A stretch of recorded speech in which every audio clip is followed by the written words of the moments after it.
আসসালামু আলাইকুম। তো ভাইয়ার পরিচয় তো আলাদা করে দেওয়ার কিছু নাই। মেডিকেলের ১ম রাগিব নূর ভাইয়ার সাথে আছেন আমাদের। সো অ্যাডমিশন নিয়ে খুবই সুন্দর একটা ভাবনা ভাইয়া ভেবেছেন। তোমাদের খুব কঠিন চ্যাপ্টার যেগুলো লাগে, যেগুলো সাধারণত তোমার ধরো যে অ্যাডমিশনের সময় আসে মনে কষ্ট হয়। সো এরকম ৩টা চ্যাপ্টার ভাই আইডেন্টিফাই করেছেন। সো মেডিকেল 24 অ্যাডমিশন যারা দিচ্ছ ৩টা চ্যাপ্টার।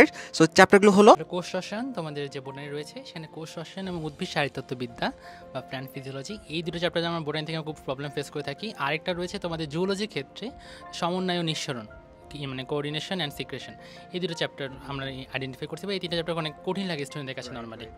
সো এই ৩টা চ্যাপ্টারের কারণে কিন্তু তোমরা যারা র্যাঙ্ক করতে চাও, সো একদম টপ করতে চাও, র্যাঙ্ক করতে চাও, সেই জায়গাটা হয়তো পিছিয়ে যাবে। সো ভাইয়া, সো আমাদের তো তোমার ধরো রেগুলার যেটা মেডিকেল অ্যাডমিশন প্যানেলে লাইভ প্যানেল, সেটা তো একটা আছেই। সো এর পাশাপাশি ভাইয়া কিন্তু তোমাদের ওইখানে একাডেমিক উইকনেস থেকে যায়, ওই একাডেমিক উইকনেস কাটিয়ে এই ৩টা চ্যাপ্টার স্পেশাল, কঠিন চ্যাপ্টার স্পেশাল ভাইয়া কিন্তু জুমে তোমাদের সাথে ইন্টারাক্ট করে ইন্টারাক্টিভভাবে ওই ৩টা চ্যাপ্টার ডান করে দিবেন। সো এই জিনিসটা কিন্তু তুমি পাচ্ছ। সো এইটা অনেক সুন্দর আইডিয়া, স্টুডেন্টদের প্রচুর প্রচুর উপকার হবে।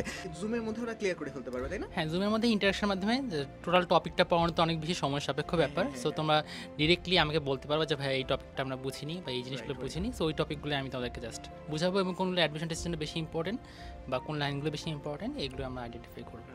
গ্রেট। সো তাহলে ঠিক আছে, দেখা হচ্ছে ক্লাসে। ঠিক আছে, আসসালামু আলাইকুম।